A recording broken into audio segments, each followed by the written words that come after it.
Boom. Boom. We're live. Hello, everybody, and welcome to Community Service Hour, episode 57. Welcome to 2023, and welcome to Qumosi. Or Qumosi. It's pronounced Qumosi. We're going to review Qumosi. So thank you, O37, for bringing that to our attention. And also, O37 has a bunch of smart, interesting questions that we'll go through. But first, it's 2023. It's going to be an exciting year for blockchain. Any predictions? December 31st, 2023. How will the world of blockchain be different? We're going to see more Donald Trump NFT releases. I can't wait. Friend coined it. He said NFT 2.0. Mm-hmm. It's a whole different phase with celebrities coming in on the scene. But right. I think that is the 2023. Wow, you think that's going to be like the main story for blockchains generally? By the end of the year, they might even call it like Celebrity Winter, or something. They'll have a stupid name for it. NFT 2.0. Are they going to be just like vanity collector NFTs? Oh, yeah. Or you're assuming that it's not even going to be like this revolution of utility and composability? No, straight money grab. Also connected to, remember, the Instagram NFT button. Right, yeah. That is directly playing into this. Okay, yeah, that's going to open a floodgate for money grabs. Okay, so celebrity NFTs ruling the year. I don't know. I can see it, but I don't know if that's going to be the big story. There's probably going to be like another big exchange failure or something like that. Yeah, I mean, we could see FTX could unravel. Mm-hmm.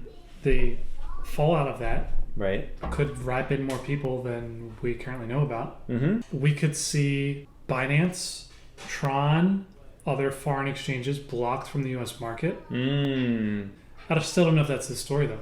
Is that the story? Is that the front page? Is it the front page of the newspaper when Binance gets blocked from the U.S.? Yeah. Or when XYZ releases a token? Yeah.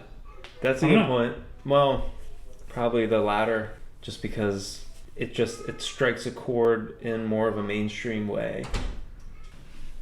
There's only so many companies that, an exchange. My grandma's not on an exchange. Mm-hmm. She's really? She's not on the exchange. Oh, yeah. She's not going to pass the driver's license registration requirement to do that. The fact that they put FTX in the news, honestly, I think it's only because of the arena and the Super Bowl ad.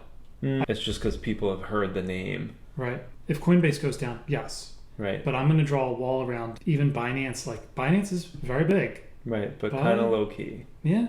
Relatively. Yeah, and they're Chinese things. They're not... Right. Which is different than offshore U.S. Mm-hmm. I think they're a different bucket. Mm-hmm. Everything's Chinese, everything's offshore, everything's in the U.S., everything's everywhere. Mm-hmm. People don't get that, but in their heart, they imagine that it's somewhere. Right. And I feel like that's going to affect the media cycle. Yeah. What about other applications? They're very slow. Second biggest application, other than just money grabbing pictures, is parties. Mm-hmm. And those are going strong. What about gaming? My money's on Horizon games. My money's on one or two low-key, oversold play-to-earn games yet to be even created, that are just going to go right into wherever. Not Step In, not Axie Infinity, another one. Yeah. Well, I mean, a lot of big game companies, executives, whether it's Square Enix or Sega, both in Japan, or Scopely, which is a big mobile game developer. I mean, other big Western game developers have all come out and said that they're working on stuff. They've been saying that probably since the big boom in 2021, partly because if there was a lot of money being made, they had pressure from investors to look like they were doing something about it. They've hired people, they have teams building stuff. Games are probably going to come out this year. You think we're going to see AA games? Yeah, and maybe even like some AAA games with some kind of blockchain related feature. They're not going to be calling it play to earn. They're probably not going to be saying NFTs, but it'll be like verified, collectible. Yeah. If there's something interesting there, that could be like a breakthrough, and then there are a million copycats, not in the sense that they're copying the game, but if one player in the industry figures out how to successfully integrate some feature of blockchain, whether it's like economic stuff or it's NFTs for, avatars or characters, or it's something actually core to a gameplay loop. If one person or one company figures out how to do that, then I imagine you'd see a rush pretty quickly of other games integrating similar features into their operations. It's just a matter of who figures that out first. Everyone's thinking and trying for it. It's kind of a very separate vein from the play to earn stuff, right? Because it's coming from people who are game developers who are thinking about games that they've historically built, whether it's shooters or strategy games or whatever, and adding new features to that versus people from the crypto world think adding game elements to their DeFi projects right would make more money. One of the things here is that a lot of NFT use cases that we're familiar with today, collecting, buying, selling pictures, these are niche. On Earth, collecting things is niche. Yep. Commerce beats collections 1,000 to 1 any day. Yeah. And so a lot of people in their mind have, we're going to have a shooter game where every bullet's going to cost you 1/10 of a collecting, like doing a thing to collect is not mainstream. Right. I mean, I've got a couple baseball cards. I've got Magic the Gathering cards. That's about it. Like, of all the things, I've got stickers that I collect. There's not going to be a billion collectors. Right. Ever. On Earth, there will never be a billion people collecting things at the same time, unless it's money or fungible stuff. But I was just thinking, here you go.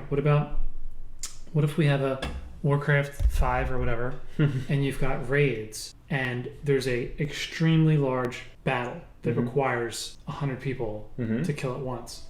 And only by defeating these battles, you mint a thing. Right. So maybe you get like a prize in the game, but they also, however, they could even call you on the phone to give it to you. Like, it doesn't have to be integrated in the game, but everybody's got to know that if you beat a level 70 boss, which requires 100 people, we're going to forge you an NFT. I don't know. Is that close? Yeah, I think that could be a way. What I think might be a breakthrough is if Supercell, for instance, they had something akin to what you said for Clash of Clans, but the reward you get is somehow, even if it's just cosmetic, something that you can take to other Supercell games. Yeah. And then it has meaning outside of just the game context. It's still limited to the developer, but that's kind of the first step to what I think would be more interesting composability. So that's what we're all thinking about.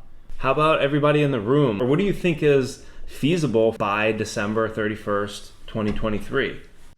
More regulation, definitely. And I think these past few years is more solidifying. In the finance world, there isn't that much control when it comes to cryptocurrency in general. Now that it's really in the spotlight, especially Congress and whatnot, and of course in other countries, I feel like we're going to see a lot of varieties of different countries implementing their own protections against cryptocurrency, and we're probably going to see a lot of attempts trying to maintain that control aspect. Do you think it will look like what China did, basically shut it all down? Yeah, something else. We might see that in a few countries. We might also see a lot of enforced KYC, definitely. And then also maybe even how do you enforce what smart contracts you're allowed to publish versus not, I guess. If you make another tornado cache, is that even allowed? I'm just going to jump in here. First of all, I want to say Happy New Year to everyone.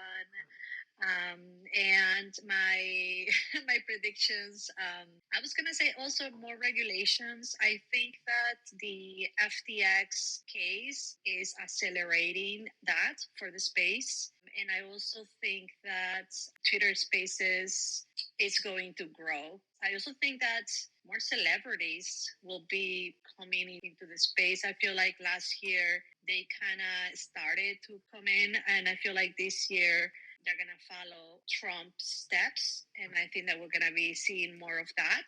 I'm totally not basing this on anything. It's just my gut feeling. Hello, hello.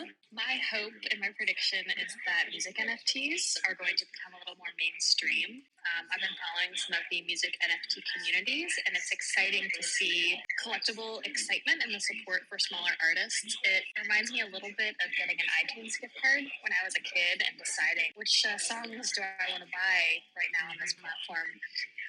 I saw recently Sound XYZ is one of the music NFT sites I've been following. Snoop Dogg made 785 ETH on it last year. So there are people that are buying this, and obviously it's Snoop Dogg, and he's been a big name in this space. But I think if more celebrities and larger artists can come on here and maybe they release an exclusive track or a demo version of one of their songs on Spotify, that there will be a nice collectible audience that can bring a bigger audience to music NFTs. Cool. And your money's where your mouth is. What about the B2B stuff? Supply chain, those sorts of things. Even the amazing strides that we've already made, you have to sell it, you have to deliver it, right. And then you have to host your own conference to tell people about it. And then you have to pay the reporters to show up to your event. Right. It's really tough to win about that. Shout out to NFT Tallinn coming up in a few months where we're going to talk about supply chain. We are winning. We're winning all the time. Yeah, it's just not the stuff that shows up in the news. Yeah. It's not story for a mass audience. And maybe winning is the wrong... Are you winning, son? Yeah, like... Right, yeah, who cares if it shows up in mainstream media publication? Maybe we have to make a checklist of what is the thing that we want. We can have our own scorecard for this. Maybe we can have bingo. Blockchain bingo. Blockchain bingo. What are the specific things that we want to move forward? We are over with mainstream media attention. Right. And it's gone to...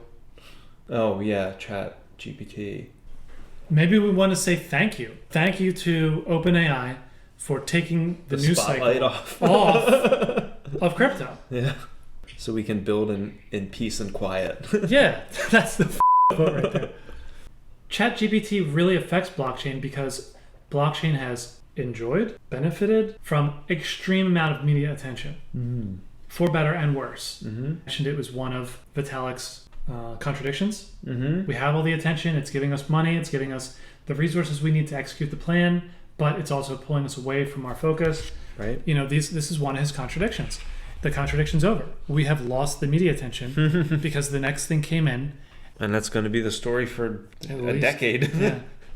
May I switch in? Good evening. What about dynamic NFTs? So I think the NFTs at the moment are quite static. So, okay, they have the community and everything behind and maybe a roadmap. But the NFT itself, it's kind of static. What about dynamic NFTs in the future where it's permanently updating? Maybe even my carbon footprint. Who's responsible for updating? Good question. Maybe an oracle? Maybe verified open data?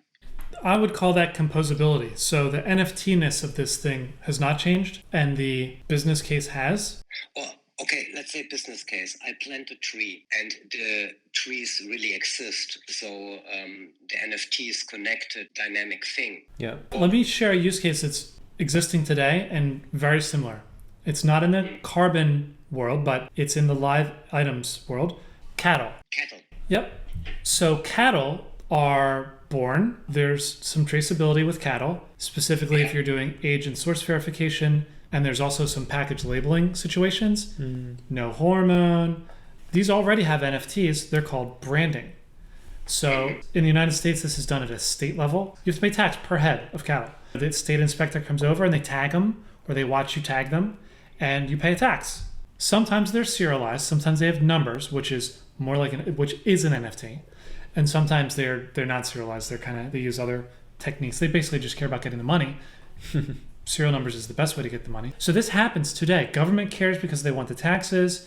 Validators care because this is really the way to track. If you see a cattle, why is this cattle getting antibiotics? And they say, well, this cattle is not part of the antibiotic program. And you're like, well, show that.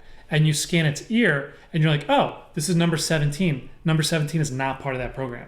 No problem. Having the serial number makes it auditable, traceable. There's a lot of good things about that, just like trees. So, but what I'm saying is that you're going to be harder to do trees because government doesn't tax trees. Serialization and NFTifying things is really based on commercial interest Yeah. for these things.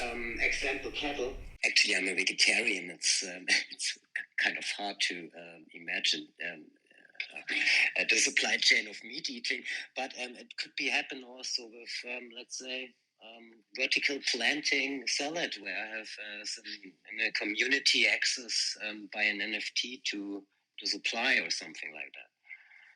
That's step one, is just putting any QR code there. Two is having some attributions or verifiable seller claims.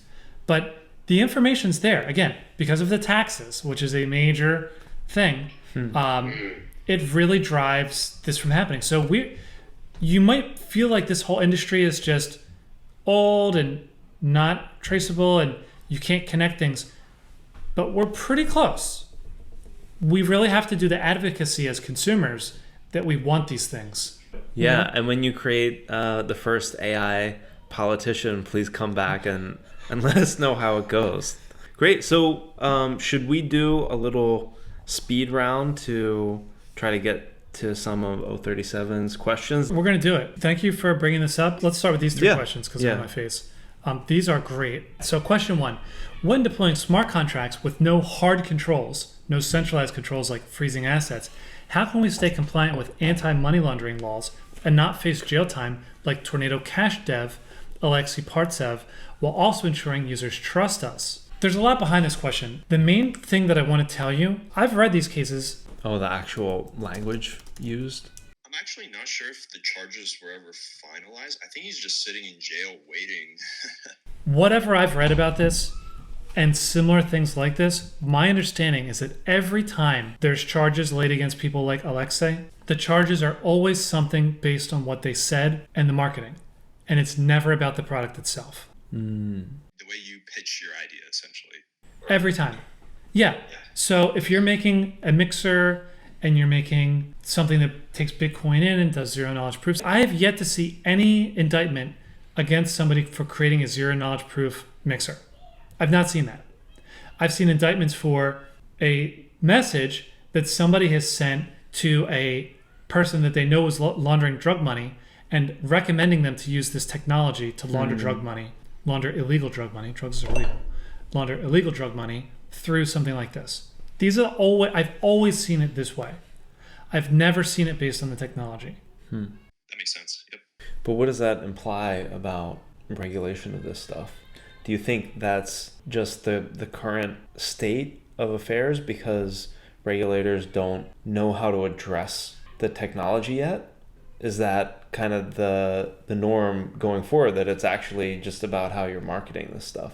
If you do it based on the marketing, then it becomes very easy to stand on existing laws and jurisprudence. So if you're going to be a prosecutor and you're going to go after someone, they're using some technology XYZ. And you're like, look, they talked to someone they knew was laundering illegal drug money. They recommended XYZ. What more do I need to say? Here's the chat message. Prove that the chat message is authentic. Prove that they knew that this was an illegal drug money. Prove that the person relied on the evidence. Whatever you need to prove for the facts and circumstances. And then that's it. You won. Right. Regardless of technology. Now, if we're going to rely exclusively on technology, I feel like it's a lot harder to rule on existing things. It's really tough to read the laws on laundering money and applying them to Tornado.cash. I just don't see it. The websites don't advocate a specific use case. It's really hard to just say the technology is illegal. That's really tough to say. And also, you're going to have so many amicus briefs on this. There's going to be so many people coming in. I think it's going to require a new law to say that you can't use zero knowledge proofs to transfer Bitcoin. I mean, it's going to be really weird how they have to write this law, but you can't do retroactive. So no, I would be confident launching Tornado.cash myself, being very double checking the wording. I've never read the website, so I don't know how it's marketed, but selling it as a zero knowledge proof transfer tool, which also, so is Monero, right? Isn't Monero the same exact thing? Yeah, it's similar, but I think the core difference is there with Tornado Cash, there's no on-chain proof between the two connections other than the cryptographic proof itself. But Monero still has those keys, like the view key, etc., that allows you to prove if that transaction did take place. But also delisted from a lot of exchanges. I guess that's part of the backlash that they would have gotten. Maybe not from a legal perspective, but definitely from a spotlight perspective. I think that's the main point. Verify what I'm telling you, but I think if you do what I'm saying, if you go look at past indictments, you will get more confident about your own products when you read them, and you'll be emboldened to actually, launch without fear. So question 2, regarding smart contracts, how do you fuzz them? Fuzzing is a technique where you put in lots of different inputs, looking for one that's going to have an unexpected problem. Google uses fuzzing extensively for the Chrome browser, for Java, for very important code. Google, should we describe what fuzzing is? Yeah, you put in a 0, you put in a 1, you put in random stuff. But I'm going to jump over this real fast because smart contracts, best practice is not to use fuzzing. Best practice is to have 100% test coverage. That's what you want. This is a lower threshold. Do testing and then have test coverage and then do fuzzing. But get to 100% test coverage first, and you're going to impress a lot of people, and you're going to become more confident. And you might even find a few problems.